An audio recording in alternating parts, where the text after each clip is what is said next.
Good afternoon, everybody. Thank you very much.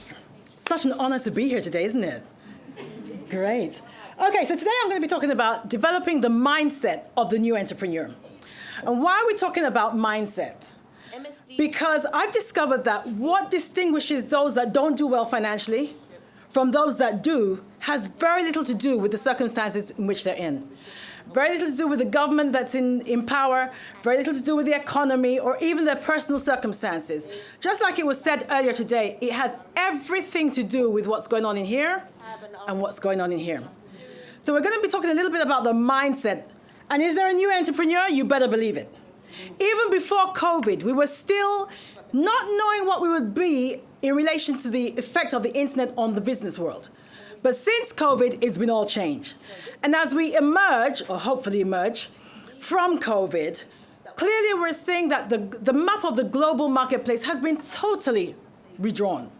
And as a result, a new type of entrepreneur is emerging. And if you and I are going to not just survive, but thrive in this new dispensation, we must know the kind of mindset they have to have, and also the skills that they have to have in this new dispensation. Okay, so let's go. Now, one of the first things that the new entrepreneur must do is you must be financially literate. You must. Now, some of us have more degrees than a thermometer.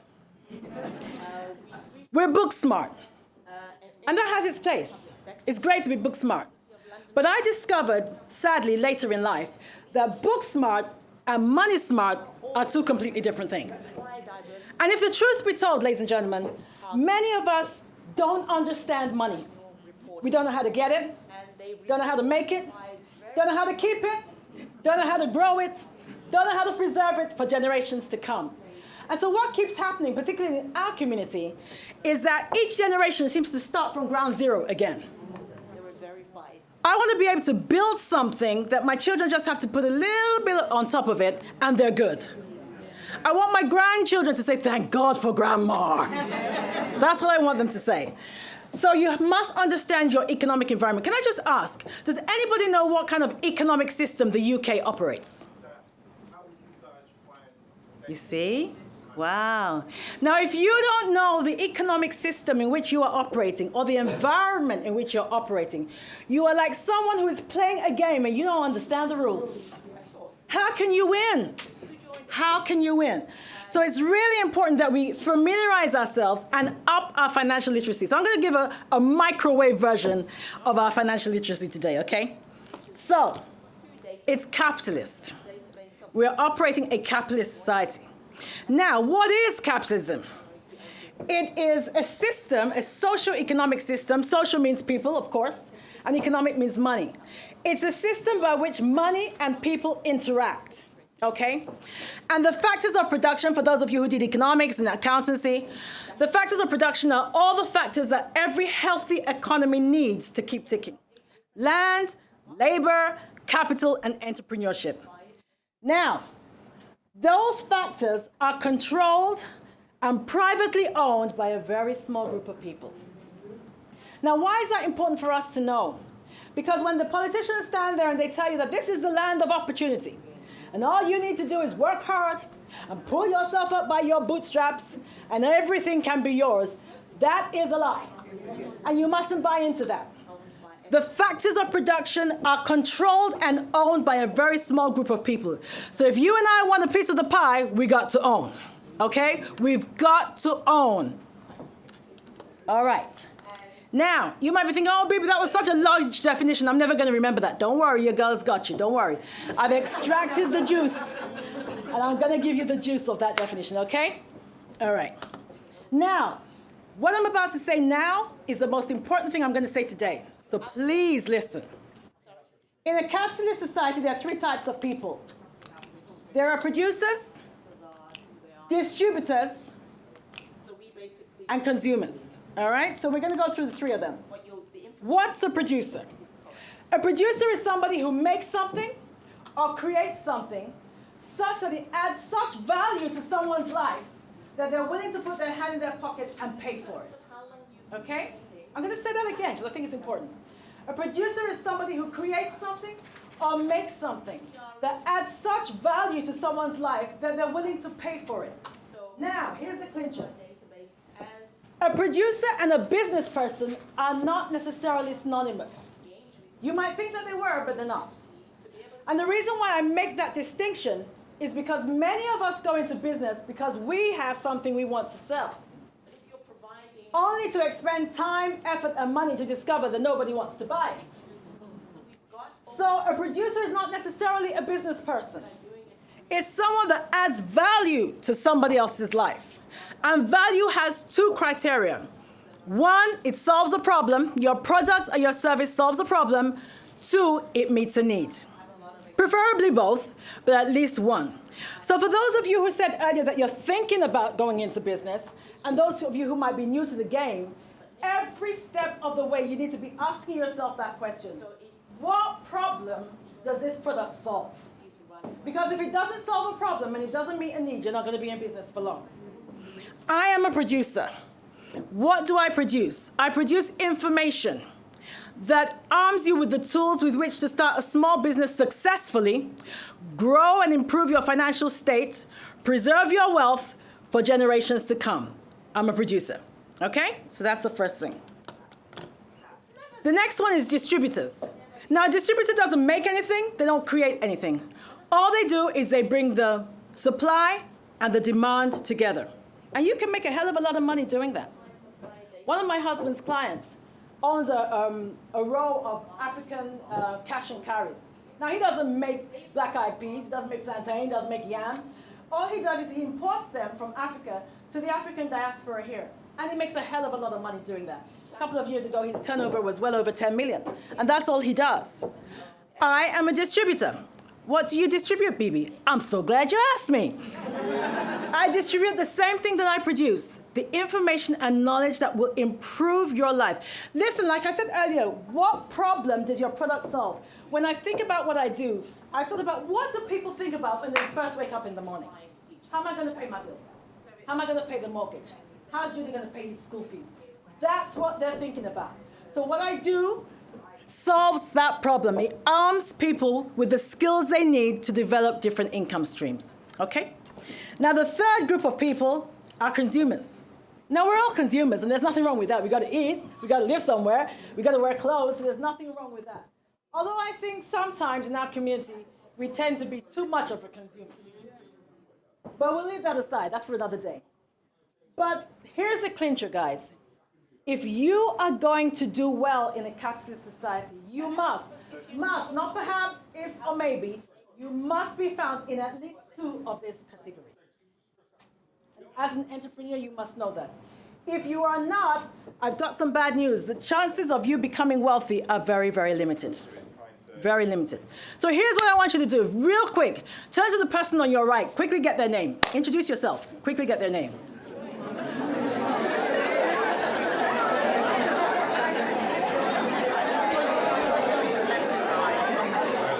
All right, you got their name?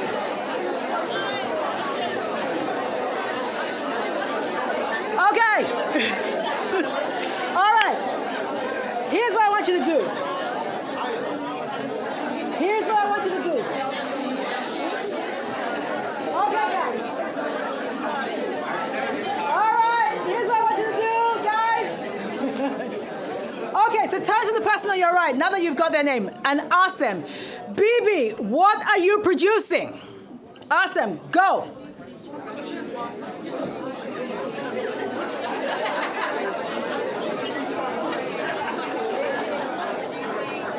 All right, turn to the person on your left. Ask them their name. Turn to the person on your left. All right, here we go, here we go. So ask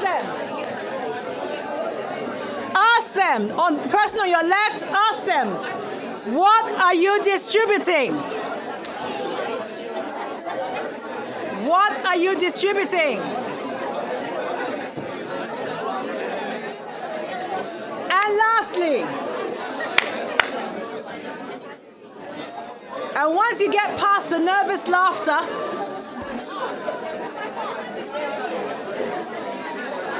Okay, guys. Once you get past the nervous laughter, I want you to ask yourself, put your name here, and ask yourself with all seriousness, Bebe, use your name, not my name. Bebe, can you afford to just be a consumer? Go. Ask yourself.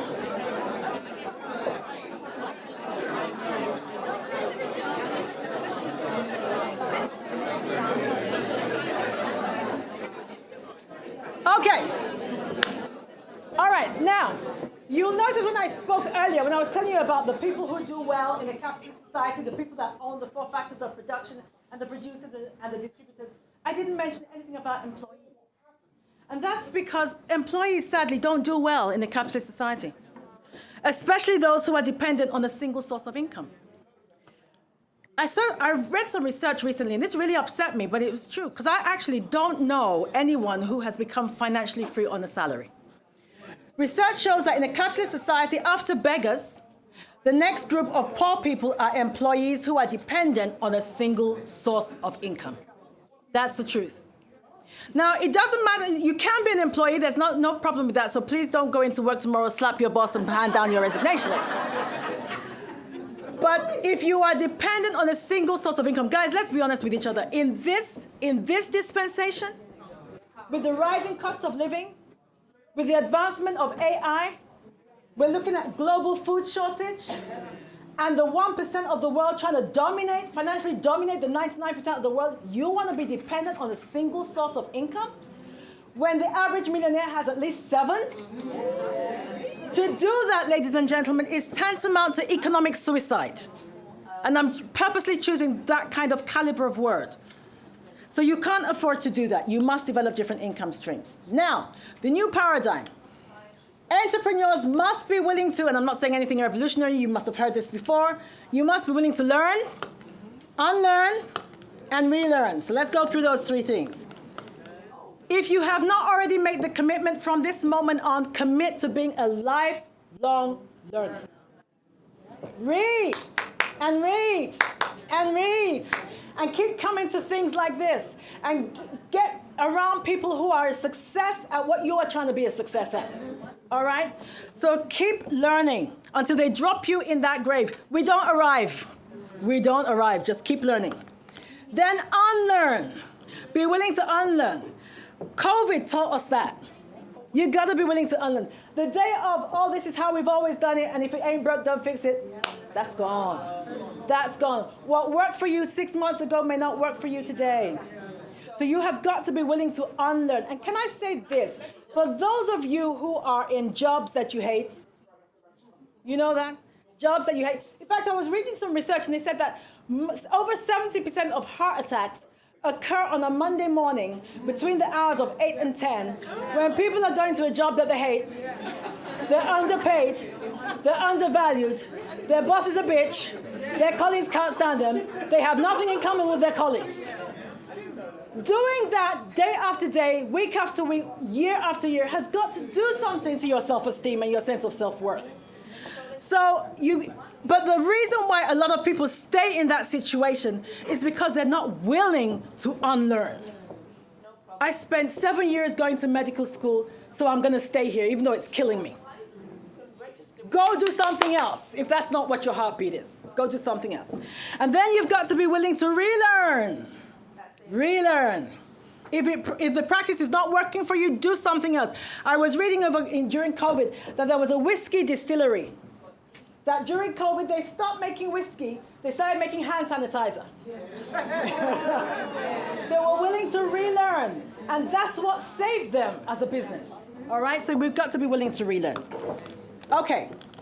The new paradigm. Now, what kind of skills do you need to have in this new paradigm?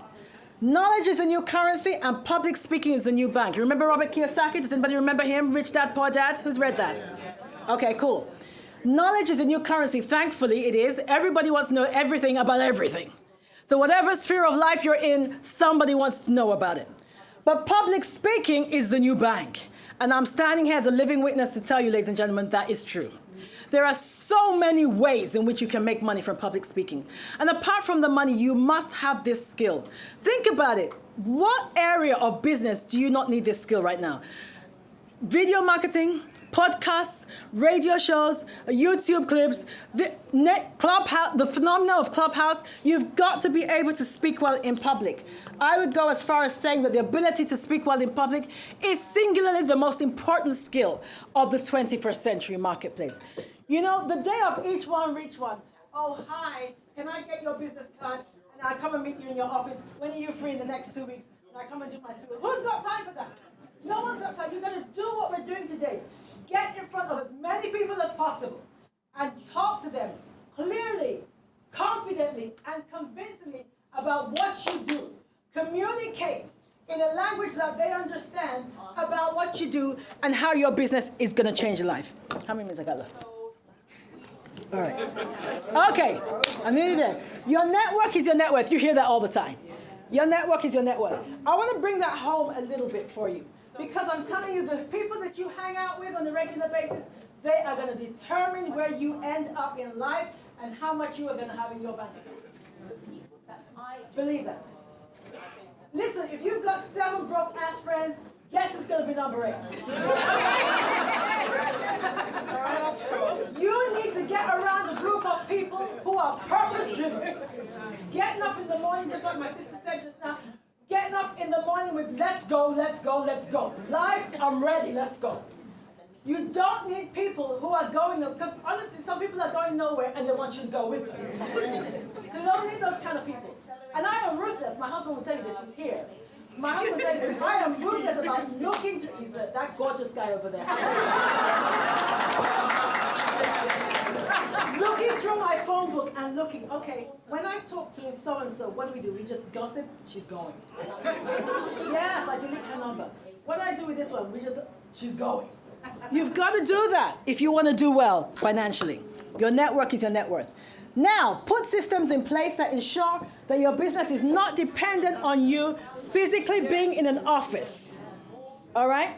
Listen, ladies and gentlemen, if your business is dependent on you being in that office, stuck to your desk, chained to your laptop, in order for money to come in, may I respectfully suggest to you that you have not created a business, you have created a job. Yeah. The very thing you were trying to get away from. Okay? So you must look for a way in which that business can be making money while you are sleeping. Because a lot of us are scared to go on holiday. Because no money coming in. All right? So it's either you automate your systems so that, money is coming in while you're sleeping. Or you look for passive income. Now, this book, for instance, is on Amazon. Every quarter, Amazon sends me a check. Whether I'm sleeping, whether I'm on holiday, whether I'm in my office, they send me a check. All right? You've got to look for something you can do that is making money while you are sleeping. Either that or you build a team that understands your vision and they can run with it. So that if you drop dead tomorrow, the business doesn't die with you and your children can enjoy it. Okay? All right. We're nearly there. Now, this is my favorite definition of an entrepreneur, and this has been spoken of quite a bit today. An entrepreneur is someone who turns passion into profit. Passion into profit. Listen, I'm going to end with this. Away with all this chasing the money. Away with all this, I got to get rich or die trying kind of mentality. Because at the end of the day, you can buy 30 houses, but you can only sleep in one bed. All right? What you need to do is look at your life. What has God placed inside of you that you can use to serve your fellow man? Serve them with as much as what God has given you as possible. What is your heartbeat? What are you good at? What do you find easy to do that I might find difficult? And it could be anything. It could be singing, dancing, encouraging people. We're going to go again. But we're out there. There's quite a few of us here. But don't go into the business because of the money. Go into the business because you want to serve somebody else. We're here to help. The money will follow. Ask them the question. The money will follow. So that's something you need to do when you get home. Think about, what am I passionate about? If you didn't have the kids, if you had your life to live over, you didn't have the kids, you didn't have the crazy husband who's driving you nuts. And you didn't have societal expectations in your life. What? No, he's not driving me nuts.